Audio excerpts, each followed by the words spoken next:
Outstanding. Who feels like they could give a definition of the word permaculture? Answer that question. So did get a decent, you clicked the button and now we have to click the more different button. If you can't tell, I absolutely despise standing behind a podium. So a little more about me. So I am an engineer by education. I have a bachelor's and a master's in industrial engineering. I got my permaculture design certificate in 2014. I had been learning and practicing permaculture principles for about 7 years before that. Experimentations and that adventure that was becoming a permaculturist. I lived across the street from her in that garden.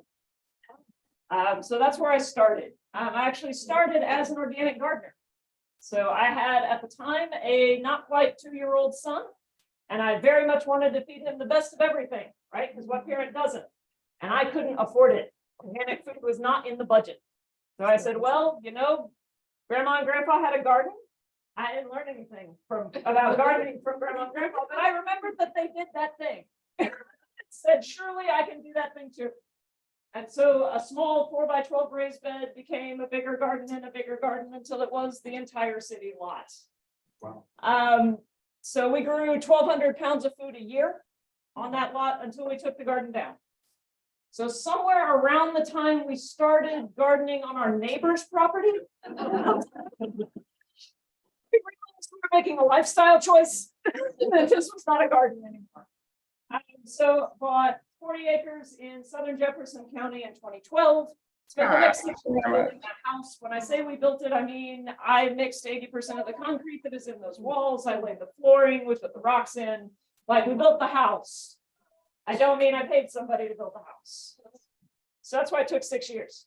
That's a job right there. It is an off-grid house. You can see the solar panels kind of in the background. So we are only connected for water. Other than that, it's an off-grid life, which is not the topic of this talk, but I can answer questions about it at the end if you want. And finished that in 2019. And since then, I've been working on the plant systems. There's about 200 fruit trees planted, a few thousand berry bushes. God only knows how many herbs. I lose count. And of course, a very healthy vegetable garden. So that's kind of what I bring to the talk and my life experience as it pertains to permaculture and a permaculture life and what that means. Okay. So let's dig in. So for this group, I felt like an intro to permaculture might be best explained as a comparison to organic gardening, right? Does everyone feel like you have a pretty good handle on what organic gardening is? Yeah. Okay, cool. So I threw up some definitions.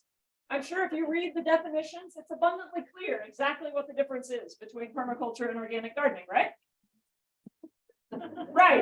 Right. So maybe not. So we're going to go through 4 key differences to me. Okay. So the first difference is what you consider the system you're managing. So in an organic garden, we manage the garden. We are looking at what do I bring into the garden, right? And I want to make sure that all of the things I bring in are healthy and good for the garden, right? So I'm going to use natural fertility amendments. I'm going to use biodegradable pesticides, fertilizers, those things, right? I'm going to choose to only bring things into my garden that are going to be good for the soil and the organisms in the garden, right? Okay. In permaculture, we look at the whole thing. So it's not just my garden. It's how are the things I'm bringing to my garden produced? I can't, in permaculture, in ethics, the ethics-based design science that is permaculture, I can't ignore the larger impacts of the choices I make and pretend that the only impact I need to care about is the one that I'm directly looking at. Okay? And in evaluating what needs to come into my garden, I'm going to look at it through the lens of an ethics-based thought process. So specifically, the 3 ethics of permaculture are earth care, people care, and fair share. So does the thing take care of the earth? Does it take care of people in the most deep sense of that word? And does it provide an abundant future for all? Okay. And if it doesn't do those three things, it is not permaculture. And if it does those three things, it is permaculture. Lots of things are permaculture and don't go by that name, but they are doing that thing. Okay. So you say, well, that sounds great, but how do I know that? So we got some questions. So you could start out by asking, could everyone on Earth do the same thing that I'm talking about doing? If they can, great, you pass fair share. If they can't, then you are using more than your fair share of the Earth's resources and you should not do that thing. Okay. Am I only using as much as is required? Could I do this for 7 generations and cause no degradation in natural systems? No. Anywhere? No. Right? For most of what we do, no. Does it regenerate natural systems instead of degrading them? Does it support human needs in the deepest sense of the word? So if I'm using a product that was produced with labor that is not being paid fair wages, I am not doing that. Created in a way that honors people. So if we come back to our example, let's test this out, okay? So let's start with manure. How are we doing? Can I use manure in my garden? So much. I see some mixed things. So if I personally live across the street from a giant cattle farm. If I go next door and get a scoop of their cattle manure and I put it on my garden, I could do that for 7 generations, right? Like, this is fine. If I am going to Home Depot and picking up a plastic bag that was packaged by someone who is not getting appropriate wages for the work that they're doing, it is wrapped up in plastic that was extracted from God only knows where and refined and sent through who knows how many energy intensive industrial processes. It was put on a pallet where it was wrapped in shrink wrap, trucked from that place to a distribution center, to another distribution center, to my Home Depot, right? Like, I think I'm failing. Fair? Right, we're not making it. What about compost from my own garden, my compost bin? Yeah. What about vermicompost from my worm bin? Yeah, I think we're all right. What about kelp meal, a product mined from the sea, sent through an industrial dehydration process, packaged up in plastic, bagged in a box, put into a pallet, strapped in shrink wrap, shipped. How are we doing? Yeah, I don't think we're gonna make that. Neem oil. We cut rainforests so we can plant neem trees, so we can harvest and ship it here. Yeah, no. I don't think I can do that in permaculture. What about fungicide? We have another plastic wrap product. Right? It's a pretty safe bet that if it's wrapped in plastic, you're failing on the tests. Right? So the first difference between organic gardening and permaculture is that in organic gardening, you're just looking at the garden. Right? The scope of what you're judging ends at the garden fence. And in permaculture, it's the entire system required to maintain whatever you're doing. Right? The scope is much larger. Okay. So our second difference is, what's the human's job? So in an organic garden, it is my job to fix everything. Bugs are out of control. I need to do something. Plants look sick. I need to do something. This isn't growing. I need to do something. The soil is compacted. I need to do something, right? Everything is human work. Humans are the answer to every problem. That is exhausting. Has anyone noticed, like, how many gardeners that find that the fact that you are the predator for the grasshopper is a little absurd? Right? I don't eat grasshoppers. Like, no offense to anybody that does. I hear they're crunchy and tasty, but I don't eat grasshoppers. Right? So in organic gardening, we do that. We see the human as the top of the pyramid. The human has to be in control. of the ecosystem. In permaculture, we say Mother Nature doesn't do that. If you go into a natural ecosystem, there are not pests that wipe out everything.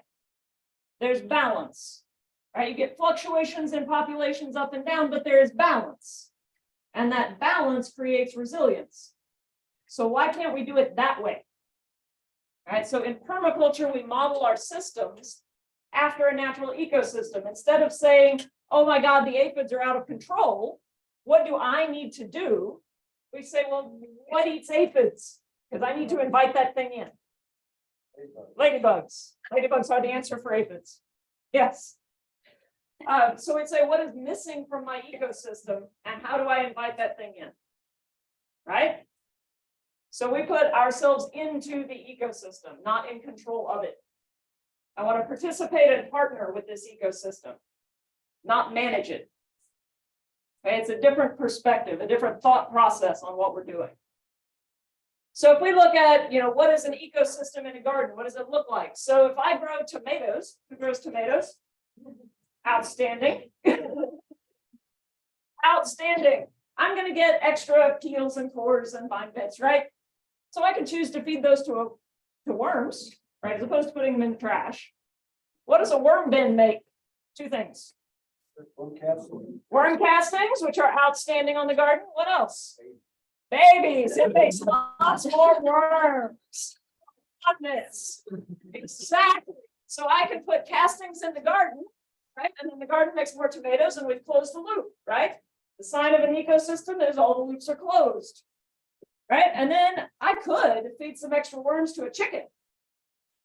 What do chickens make? Tasty. That's what chickens make.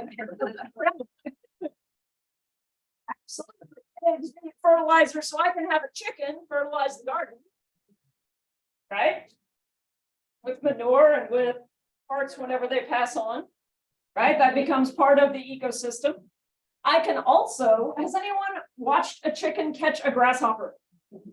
Is that not the most entertaining thing you can ever watch? Like, it beats TV hands down. The chickens are also bug control. I don't need to catch the grasshopper because the chicken wants to do it. And she will make eggs for me, giving her the privilege of catching grasshoppers. Like, this is a win. And then we would say, okay, that is all awesome, but it's not complete. And so in permaculture, we would say we need additional nutrients and support for this ecosystem. So this is a comfrey plant. It's a particularly nutrient-dense plant. If you put it in your compost, it's one of the few plant-based sources of phosphorus and potassium. It also concentrates calcium, and it's a good medicinal.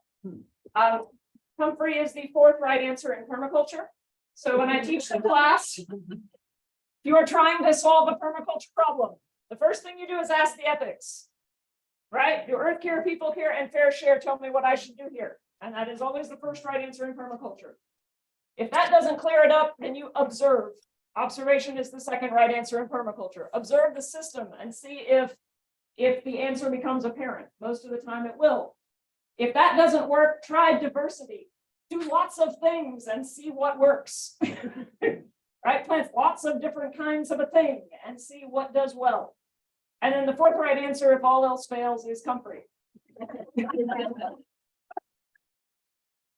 So in permaculture, we would complete the ecosystem by creating an environment, mostly using perennial plants, that supports the health of all of the other systems, the other parts of the system. Yeah. Do you use comfrey as a ground cover crop? I use it as a chop and drop cover crop. Yes, it doesn't work super well as a ground cover. At least the Russian comfrey that I tend to grow, it doesn't spread that fast. It behaves more like a hosta, a slowly growing clump where you plant it. Sunshade. Put it under fruit trees. Yes, all of the above. Better in sun. It grows well under fruit trees. Yes, You absolutely. weed it around fruit trees. Yep, and it does a very good job of fertilizing those fruit trees. Yeah. I read somewhere that comfrey is toxic. Is that not true? You would have to eat a tremendous amount of it for it to be toxic. Medicinally, it's actually much better topical. So you make a poultice out of the leaves. And the reason it works is it has a very high degree of calcium, magnesium, that your tissues need to heal. It also has a compound in it that is very similar to Tylenol. And so it has a mild pain relieving effect. So it's particularly amazing on bruises, and not bad on cuts. So yeah, one more question and then we gotta keep going. I went gardening in the UK and they make a tea out of the compost Yes. for it and Yep. use it as a liquid. Mhm. I didn't know if that would work here. Yes, it absolutely does. Compost tea with comfrey in it is really, really good, especially as a foliar application to prevent fungal issues on plants. Yeah, absolutely. Okay, so just for fun, since I said chickens in the garden and anyone who's had chickens know that they like to eat your vegetables just as much as you do. So I thought I would introduce the chicken moat. So you can make a chicken run that circles your garden and let the chickens run wild around. And as those grasshoppers try to get into the garden, they must get past the chickens. Create, using a little bit of human ingenuity, a way to make this system work in a small space. So, and I mean, chicken moat is just a cool name, so why wouldn't I show you the chicken moat, right? So the other part of this, right? So we say, well, this is how an ecosystem works, but what if you have a problem? Right? What if something is out of balance? Right? So we have the axiom that the problem is the solution. So what about slugs? What if I have an abundance of slugs? Right, so in permaculture, an abundance of any kind of pest, right, an imbalance means something in your ecosystem is missing. Something should be eating the slugs, right? You know what eats slugs? Raccoons. They do, some. Those are hard to get into a garden.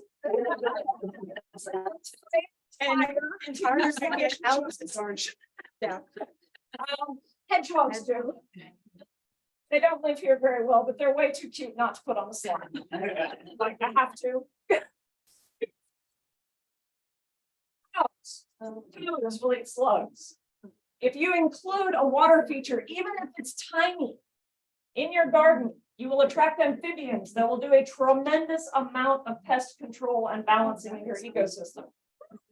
Yes.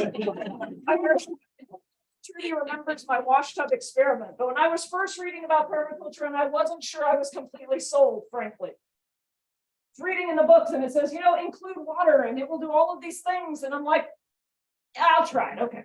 So I had this quarter wash tub that I got in the yard sale. Right? You know, those metal wash tubs with the two handles. I'm like, we're going to give this a try. I got a spot under the shady tree where nothing else really wants to grow. So we're going to take the wash tub and kind of nestle it down in the mulch. Cool. Ecosystem, right? I'm reading about this ecosystem thing. So I need fish in the water and I need a plant. Okay. So I go get some feeder goldfish because goldfish don't need aeration. They can breathe from the surface of the water. This is why they sell them in carnivals. And they cost 12 cents. So for a quarter, I got fish. And then I went and I dug up this little division of a hosta plant and I put it in a little bitty terracotta pot and I put the terracotta pot on another pot. So there was just a little bit in the water. And I said, now there's a plant in that ecosystem, right? That's what I'm supposed to do. And I walked away. Said, do it. Let's see what happens. I could not believe the change. Within a week, there was a family of frogs living in that tub. Dragonflies too? No, the frogs ate the dragonflies, but they also ate the mosquitoes. So many less mosquitoes that year. I saw birds in the garden I had never seen. Now I had lived there for like 5 or 6 years at that point. Birds I had never seen showed up in the garden. The turtles stopped eating my tomatoes because they get water from the tub. It was nice. Don't you love when you get the one bite out of that low-hanging tomato and you know something's just thirsty? Yeah. Well, they've got a better place to get a drink. Right, like the tub of water legitimately transformed the ecosystem, and I was sold. I was like, yeah, permaculture is the thing, and this is what I'm doing from now on. Right, so invite the amphibians in. It is often not very hard at all. Now, my current solution is a slightly more attractive koi pond with like a little bitty fountain and some prettier plants. I upgraded over time. You know what else eats slugs with a passion that is incredibly entertaining and adorable? Ducks. Ducks. I knew someone here would know the right answer. You do not have a slug problem, you have a duck deficiency. If you have ever watched just ducks walk around, like this is entertainment. And they lay eggs and they taste good. Like, how can you go wrong as a slug control measure? I would much rather do that than beer traps. Right? This is the classic organic gardening thing, put out little cups of beer. Like, but then I have to go fill them up and I have to go empty them and I have to give up perfectly good beer for slugs. Why would I do that? Okay, so we would ask what is missing. Now, sometimes there is not something missing. We do have invasive species. We do have things that do not have natural predators. And that is the point where the human being has to step into the system. So I put my two favorites, Japanese beetles and Sericea lespedeza, because these are the things I fight, right? And so if I come to the Japanese beetle infestation on my plum trees, I don't know why they like my black ice plum tree, but they really like my black ice plum tree. And I say, what should be eating you? And I find milky spore that doesn't overwinter here because that's what's in Japan that controls the population. This is unhelpful to me. It does not live here. Birds have not evolved to eat this species, right? And so I, as the human being, it is my job as a keystone species, right? So has anyone ever heard keystone species defined? So it is a species on that without which the entire ecosystem falls apart. It is often an apex predator. If you look up the wolves of Yellowstone, has anyone ever heard the way that when they reintroduced wolves, it kind of healed the whole ecosystem? Wolves are a keystone species. In tidal aquatic ecosystems, it's starfish. Right, so most ecosystems have a keystone species. And so it is the species that has the greatest impact on the system by their presence or absence. Would anyone like to disagree with me that human beings are the global ketone species? Right? What we do determines everything. So our job as a keystone species is to bring balance. Right? To be the caretaker and the watcher, the builder and the supporter of the ecosystem in every way. So because of that, humans introduce something that is throwing a system out of balance. There is not a natural solution to this because we messed it up, right? So as the keystone species, I have to bring balance, which means I have to work on that thing. So I only really have 3 tools. I can use other living things. So thanks to the wonders of technology, I can buy milky spore and I can spray it in the spring and it will eat the larva in the ground. For some amount. Yes, because it doesn't freeze. We get too cold here for it to overwinter in the soil. I can catch them using technology and scent traps, right? Hormone traps, which is actually my preferred control for Japanese beetles, if anyone wants to know. And I could feed them to my chickens. They will eat a certain number of Japanese beetles. Mostly I dump the traps in soapy water. To get rid of it. So I apply technology. Fire doesn't apply so much for Japanese beetles. It doesn't do anything to them really. Sure, you can put them in a campfire and get a lot of satisfaction out of it. It's true. No doubt about it. Now, lespedeza, you can do some amount of control of lespedeza through well-timed ferns. It is a challenging thing to do to balance in like a natural prairie ecosystem. And so, but you can start to slowly reclaim from that plant using fire. But again, Sericea lespedeza does not play nicely with the rest of the prairie plants. We have introduced it too. So as the human being, it's my job to return balance to this ecosystem using whichever tools I can. Okay, so the answer isn't always, there isn't always an element of the natural ecosystem that you can bring in. Right, sometimes it does end up being the human's job. In permaculture, we just say that's the last resort, right? So, second difference. In organic gardening, problems are always fixed by the human. In permaculture, we try to let the natural create the natural ecosystem where it creates balance on its own, okay? Our third difference, how do you do it? So how do I grow an organic garden? If you do a quick search, you will find, yeah, a lot of answers, 123 million responses to that. Some really awesome books. I love these books, not knocking the books. They're all cool, right? But there is no one right answer to how to start an organic garden, right? Well, in permaculture, we do. We have a set design process. You can learn that process if you take the permaculture design course. Now, it is a time investment. It is a 72-hour-long class. A 6 credit hour class at KU, if you want to take it that way, or 9 very full days of class if you want to take it in a different format usually. But you can find it anywhere globally. So that class is offered. And it will go through the step-by-step design process, the questions you ask and the order you ask them to create a permaculture system and then live within that system. Okay? And it starts with design principles. So we have 12 design principles. Right? I'm not going to go through them all because this is not the 3-hour class where I would do that. You're welcome. And those principles then inform the design process that we would use. So let's look at an example, right? Because that design process can produce radically different systems, right? But you're doing the same steps in the same order to get there. So what if we look at Missouri versus Western Kansas and how we would design a system differently? So if we look at the forest ecosystem of Missouri and we take just one element, how does this ecosystem cycle nutrients? Okay. Specifically like your nitrogen, phosphorus, NPK, right? How does it do that? Well, in a forest, it cycles it by capturing material in plant biomass, like tree leaves, right? In a deciduous forest, right? Temperate deciduous forest. It drops those on the soil surface in the fall.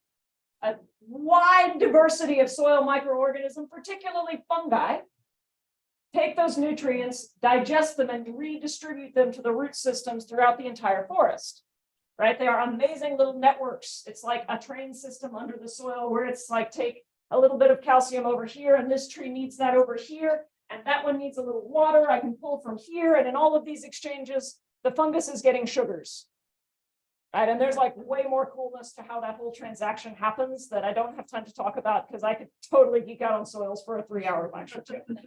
But I'm going to hold back, right? So it's mostly a plant-based processing system, right? So if I'm going to design a successful ecosystem that produces food in Missouri, it's going to be based on plants, heavy on the trees, right? Heavy on the woody plants. And I'm going to focus on taking advantage of that consistent moisture humid ecosystem that I have in Missouri. If I go to Western Kansas, do I have a consistently moist, humid ecosystem? Are there a lot of trees? No, not so much. So the way that ecosystem evolved to cycle nutrients is in the gut of a grazing animal. That ecosystem evolved with grazing animals going and getting water from a stream and then walking across the prairie, digesting, eating this half-dead grass, running it through 4 different stomachs to break it down into very simple nutrients, and dropping fertilizer pellets, right? That are then buried in the soil by a series of insects. Dung beetles are amazing. And once in the soil, a series of mostly bacteria, not fungi, proceed to digest those and make them available to plants.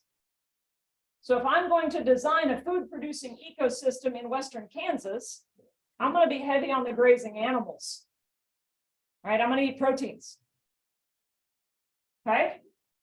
So you notice I asked the same question. How does this ecosystem cycle nutrients? I get very different answers. How can I model my system on what this ecosystem wants? Right, in Missouri, I'm going to plant a food forest with a bunch of fruit and nut trees and perennial understory and an annual garden tucked in there someplace, right? In Western Kansas, I'm going to be designing a rotational grazing system of some scale, even if it's just rabbits and chickens, right, to cycle that grassland nutrient. And then I'm going to throw some other permaculture tools, probably around water catchment and concentration, to make an annual garden happen someplace. Because the food production density of an annual garden is hard to beat. But I'm gonna have to bring in some other tools to make that possible and sustainable in that ecosystem. Does that make sense? Okay. So, third difference. Organic gardening, no specific how-to that is globally understood and recognized. And in permaculture, we have a structured step-by-step design process that we follow. Okay, that can take you a lot of different places, but that's what we do. And then the last difference, organic gardening is gardening, right? It's in the name. It's about how you produce food. Permaculture is about how you live. There are no parts of my life that don't benefit from me asking, does this support humans? Does it support the earth? And does it provide an abundant future for all? Every single part of my life benefits from asking those questions. Permaculture is a way of life. It is not a way to grow food. It is also a way to grow food because food is part of life. One of my favorite parts of life personally, but part of life. Okay, so in permaculture, we do all of it. So those are our 4 differences. I thought I would show you some kind of cool examples of what's possible. So this is a permaculture farm in Argentina, no, Brazil, sorry, Brazil. If you want to look up more about this specific example, if you look up life in centropy and centropic agriculture, you will find all kinds of material. A lot of it is in Portuguese and Spanish, but the videos are still cool. So this guy, Eric Ghosh, was a filmmaker in Hollywood, made a whole bunch of money, went back home to Brazil after being gone for a long time, and saw that the forests he used to run around in were now gone. They had been clear cut, that the streams that he used to play in were dry, that the entire ecosystem was being destroyed. So he bought 1,200 acres of land and started reforesting it. So he planted a tremendous number of native trees. Also interplanted food crops, coffee, bananas, coconut, chocolate, cacao, and started recreating an ecosystem. By doing that, he created this. So you can see in the background, the brown hills. That's what he started with. His 1,200 acres has created a measurable increase in rain surrounding that farm. Right, that's transpiration from the leaves of his trees watering the entire area around it. He has over 200 species of birds and reptiles that have reappeared in that forest that were not there. The streams on his land run again, clear and year round. And as an interesting side note, it turns out, I don't know if you know this, but both chocolate and coffee, cacao and coffee, are understory trees. They're actually made to be grown under other trees, not in monoculture plantations. It turns out when you put them back where they belong, the coffee and the chocolate taste better. So he gets a stupid premium for his coffee because it tastes better. Right? When you restore the natural ecosystem, everything gets better. And so he employs about 100 people on his farm, maintaining that ecosystem. Yeah. Food crops native. There, yes. Yeah. They are native. They are native to a tropical climate. Yes. Yeah. I understand they're native to a tropical climate. Are they native to Brazil where he's growing? I believe so. I know for sure that cacao is native to all of Central and South America in the tropical band. Yeah. Yeah. So a crop like, so vanilla is also a crop that they grow that would be native there. Yeah. So one example of what happens whenever you put things back, right? When humans restore balance. Another fun example. Who here has heard that cattle are destroying the planet? Cattle farts are going to kill us all. Right? Okay. So we're going to introduce the concept of it's not the cow, it's the how. All right. The way that we are raising cattle is destroying the planet. That is a true statement, but we don't have to do it that way. So if we go back in time and say, how were large grazing animals managed? What happened before we put them in little pens and little boxes? And the answer you get is giant herds, like estimates of millions of bison in a single herd. That there were only 2 or 3 herds of bison in the entire United States, making up over 20 million animals, right? Huge herds that moved and never came back to the same place more than maybe once a year, right? That's how those animals and ecosystems evolve. So if we say, all right, what if I just start doing that, okay? We find, you can see the time lapse, right? So 2004, we have a destroyed ecosystem. We have bare soil that is eroding in every rainfall. Plants can't get a hold because there's no moisture in the soil. Soil has a crust, right? So even when it rains, the water doesn't soak in, it runs off. We introduce grazing animals on a schedule that allows recovery time. Their hooves break the crust. They make little divots like the surface of a golf ball. So when it rains, you have little pockets of water that have an opportunity to soak in. They trample and lay down what vegetation is there that they don't eat, right? That would be mulch. For my gardener friends, is mulch a good thing? Yeah.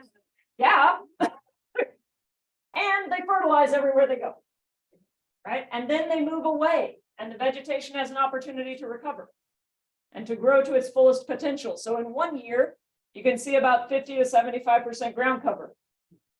2 years, complete ground cover of vegetation. And by another 10 years from when they started, the reappearance of hardy perennial plants and diversification in the ecosystem. All they did was change how they were moving the cows. When you do this, you get 2 to 4 times the stocking density as you do in a continuous grazing model. So as a human, if I'm making my living on animals, right, I'm going to make 2 to 4 times the profit on the same land by changing the how, while regenerating the ecosystem, while sequestering carbon, because all of that plant matter is carbon that used to be in the air, right? And there's 2 or 3 times that in the soil underneath those plants. A healthy grassland ecology sequesters as much carbon as a forest. It's just under the ground instead of above it. Okay. So if you would like to learn more about that, Alan Savory has an amazing TED Talk. The process of doing this is called holistic planned grazing and exists within a context of holistic management. If you are going to run any kind of business, agricultural or not, you should look up holistic management. I don't have time to talk about it more. I'm happy to answer questions if we have time at the end. But that's an example. We change as humans what we're doing to restore natural cycles and the ecosystem responds. We have this guy, right? And I love his quote. Well, we need our ecosystem designed to produce our food, fuel, animal feed, medicine, and fibers. Not going to read the rest of it. This is his farm. So he's in Wisconsin. Those lines are the contour lines of his landscape. It's a hilly farm.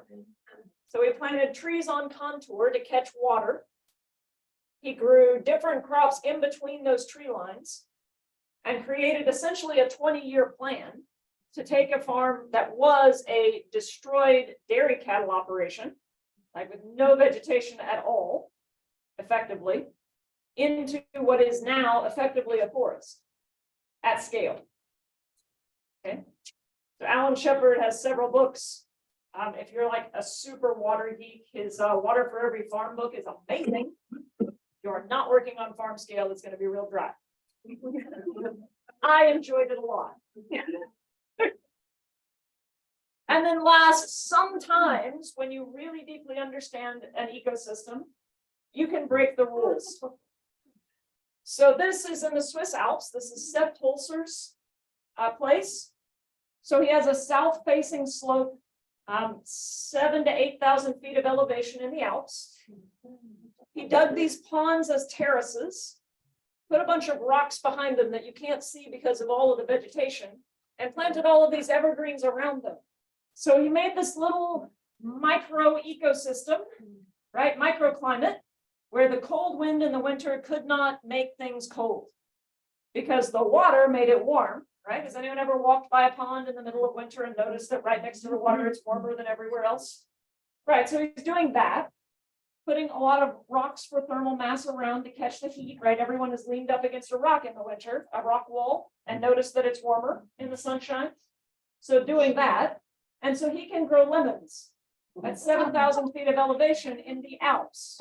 Not a lot of them, but lemons. So sometimes when we understand how an ecosystem works, we can use a little bit of creativity to break the rules and do things you're not supposed to do without having to spend a lot of energy to do it. Right? So fun examples of things that are possible. So with that, we'll open it up to conversation and questions. I'm sure you have them. Yeah. This Alps thing, you said, and not a lot of energy or money, and I would wonder that that's actually true, because he spent a lot of money moving rocks, digging holes, getting things set up, growing those trees, and time too, because he can't grow those trees overnight. Sure. And that land may not be usable for anything else, but if it's my land, it potentially could, I'm still paying taxes on it, I've still got value before it reaches the point that it can do Yeah. these few number of lemons. So- that he's growing. Yeah, it's part of an overall system for him. So he does have a full farm system built into that. So he grows a variety of other annual and perennial crops around those ponds to take advantage of the extended growing season. His primary crops are a variety of squash, turnips, not really lettuce so much. He doesn't like fussing with it. And fish. He grows an awful lot of fish in the ponds. So he does aquaculture along with his perennials. He has all of the varieties of fruit trees. So apples, pears, peaches, plums, all of those things. So it is a diversified system. And he gets things to market sooner because he's getting that microclimate head start. And it lasts longer into the fall. And so he's really capturing the shoulder seasons. Now, it does take a certain amount of energy to do this. And it can be, some people will criticize permaculture because of the earth moving equipment for waterworks. Right? And it is a thing that if you don't ask the right questions and apply the process well, you can make a bad decisions. And you can introduce a disturbance and say, well, if I'm going to do permaculture, I have to do ponds and swales. Like, it's not permaculture if there aren't swales. Right? You hear this, and that is a false statement. There are plenty of times where that is not the right answer to the question. Right? You're just applying a cool tool and not paying attention to the ecosystem. Right? And so that is a critique. And you do have to balance. If I'm going to introduce disturbance, if I'm going to throw carbon at a problem, right, using a dozer, right, or an excavator, I need to make sure that the ecosystem benefit I get from it is worth it. Right? That I'm going to be unlocking enough potential in that ecosystem through the disturbance to pay for the energy that I'm spending to make it happen. So it is a fair question. Yeah. I have a picture of a line that I grew inside our house. Uh-huh. My husband got it for me for Christmas from the Jackal house. And this one, I wait till they get ripe. I have two others on the tree. It's inside a south-facing window. Yes. So So growing limes inside your house in this climate is a great way. Like, it's fun. Who doesn't like limes? Yes. Is the terminology and concepts of culture linked to a specific time, place, group? Did it originate somewhere, somehow? Yeah. With a group? Okay, so the question is, are the concepts within permaculture linked to a specific time and group? So it was founded, the language that we use in permaculture was founded in Australia in the 70s by a gentleman named Bill Mollison and David Holmgren. And they kind of coined the terminology, the 12 principles, the structure of the class, those kinds of things were created there. The solutions that we would apply are ecosystem dependent and have evolved independently all over the world. And so like the concept of doing a swale is a ditch on contour, right? With the berm downhill. So it catches water, spreads it across the landscape and lets it soak in. That developed independently on every continent where it rains, right? We would talk about hugelkultur beds, burying wood in the soil as a way to improve the soil, right? That also developed independently on every continent where there are people. Okay, and so there's a lot of that knowledge that is folded in. That maybe the first time it got included in a class, it came from one group, but the same indigenous knowledge from working and living in an ecosystem was discovered in many other places, right? And I think it is also, because I want to be honest, right? There are fair critiques that some permaculture educators do not give credit where credit is due and do not acknowledge that the knowledge we share in these classes, the tools that we talk about, come from many places, not just from permaculture, right? Because the truth is, if a human society exists sustainably in an ecosystem for a long period of time, you will find the same truths that we talk about in permaculture. Right? So both are true. I think you've raised your hand about 4 times now. Animals you incorporate on your farm, I mean. Okay. Yeah, so the question is, what kinds of animals do I have on my farm? The answer at this split second moment is I have a German Shepherd. Over the years, I have had rabbits, goats, both meat and dairy goats, and chickens on the farm at various times. And so right now, my life involves a lot of travel. And my children are increasingly less willing to take on mom's livestock projects. So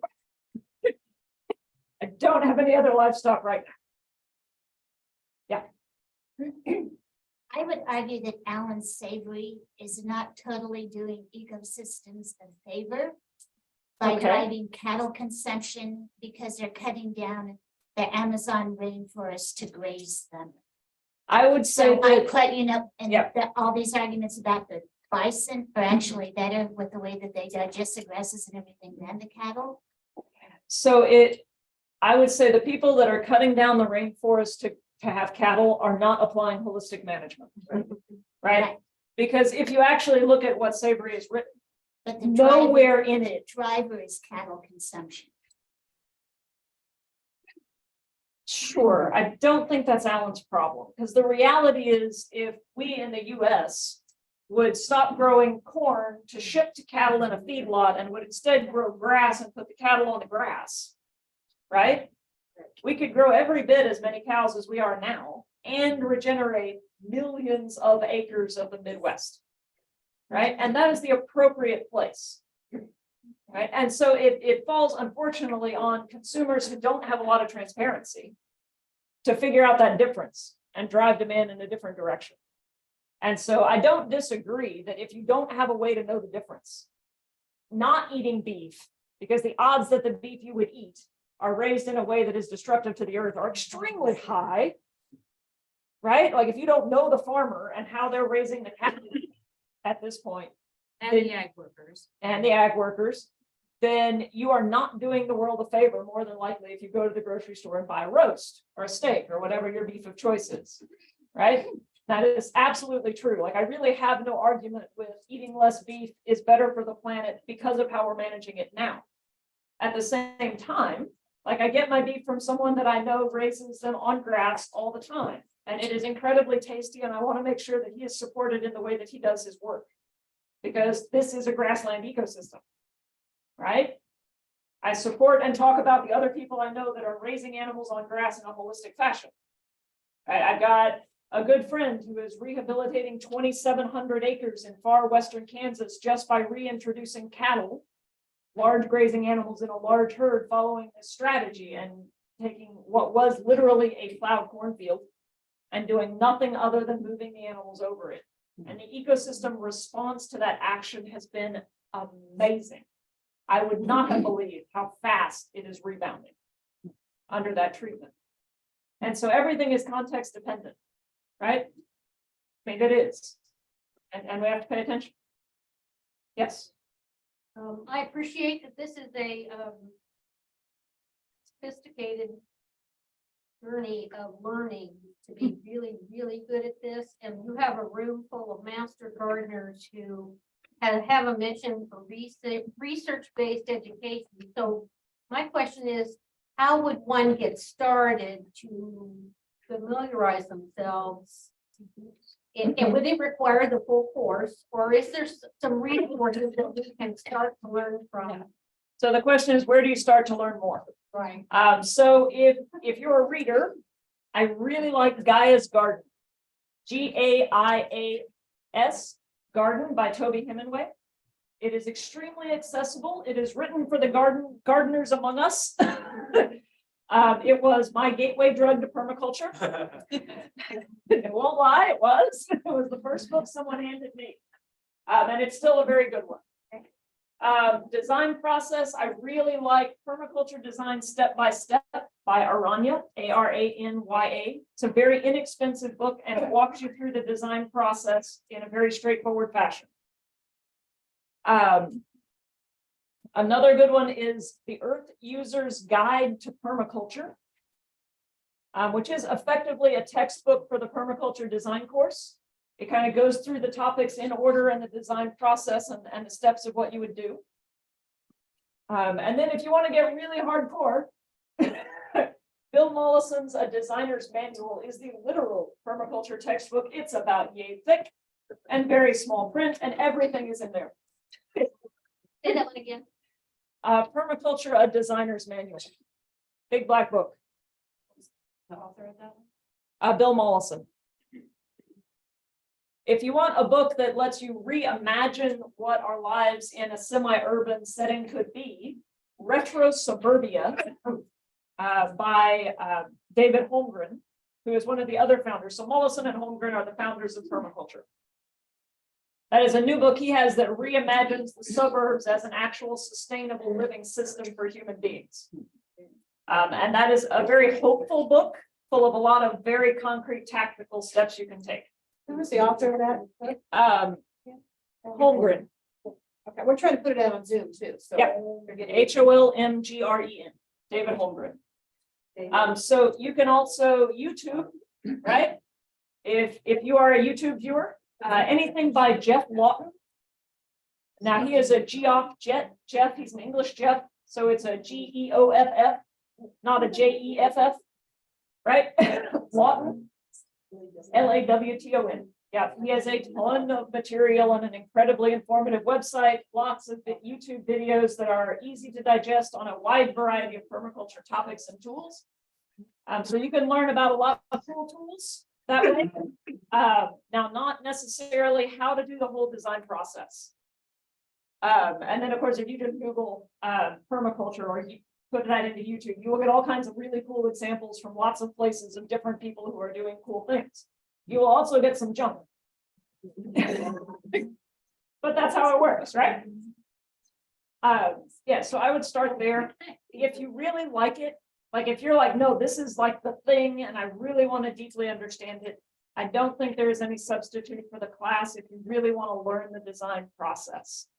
Right, and that is really what the class brings is one-on-one interaction, and you do a design project as part of the class, so you get to apply it under the coaching and tutelage of the instructor or instructors in the PDC class. So that's really what it offers beyond all of the other things, and I think it does have value. Now I might be biased, right? So I think you've had your hand up for a long time. Yes.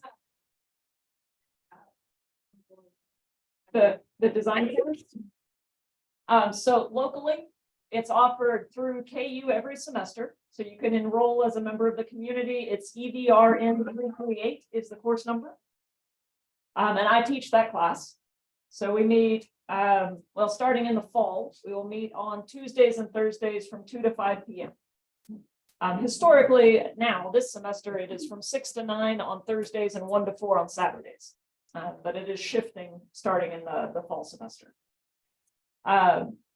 You can take it, what? Sorry, it meets in person. Yes. You can also take it in the summer, and you can enroll either through the Kansas Permaculture Institute's website, and we'll have registration for the summer class open sometime here in the next couple of weeks.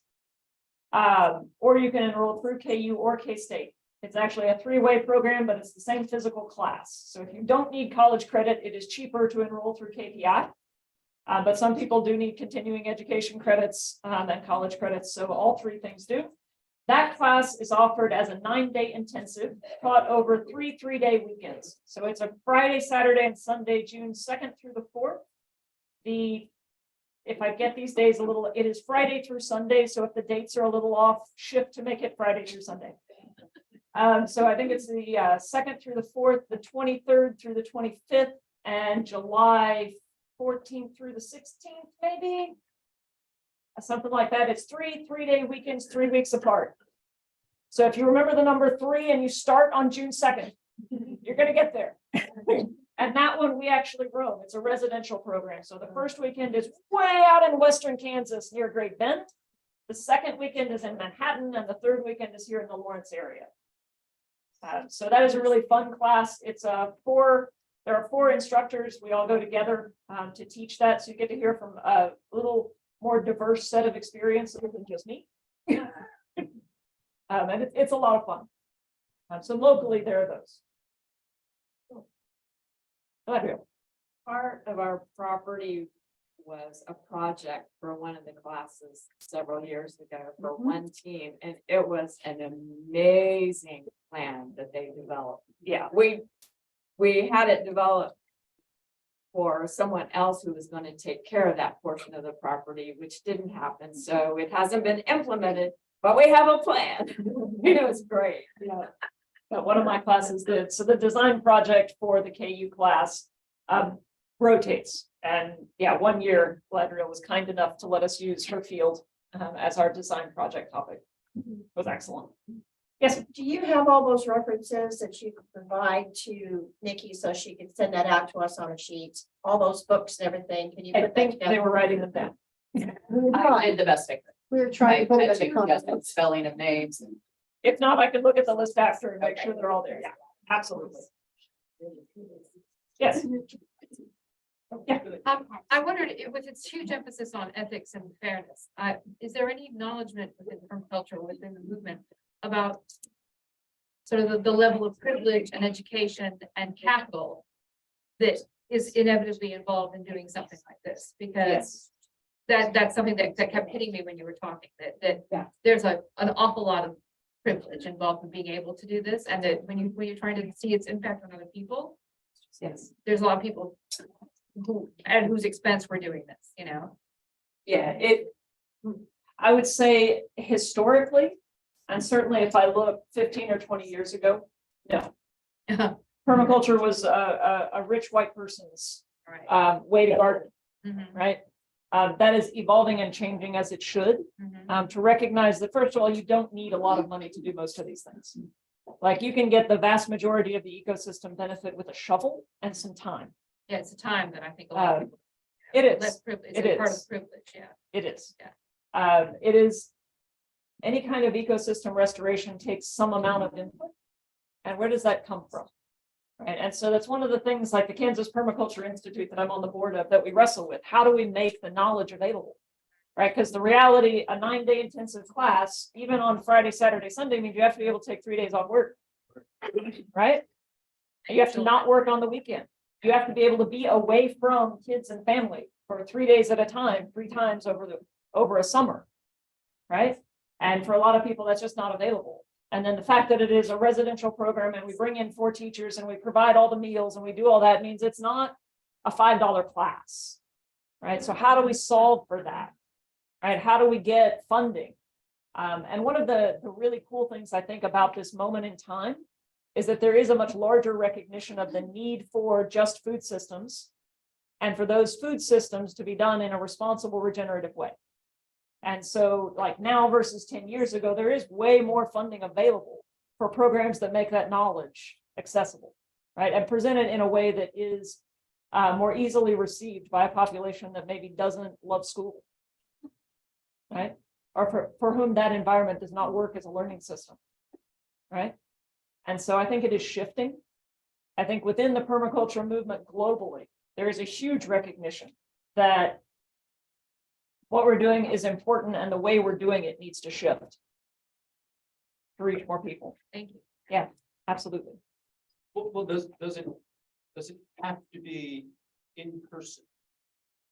Does the program have to be, A permaculture design course. well, I mean, yeah, is it only conducive to in person because there's a lot of hands-on? I think it is best taught that way. Now, there are plenty of online permaculture design courses that have great content. You can learn a lot, but you don't get your hands dirty. Yeah.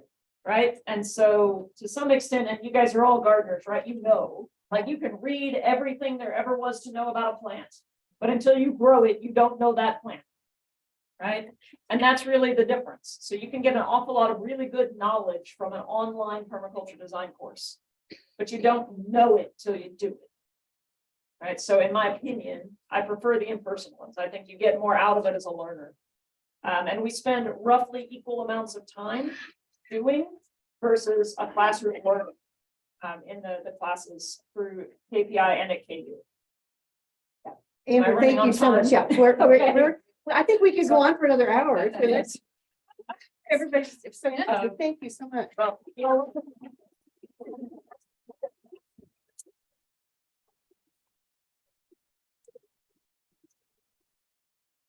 Michael. yes.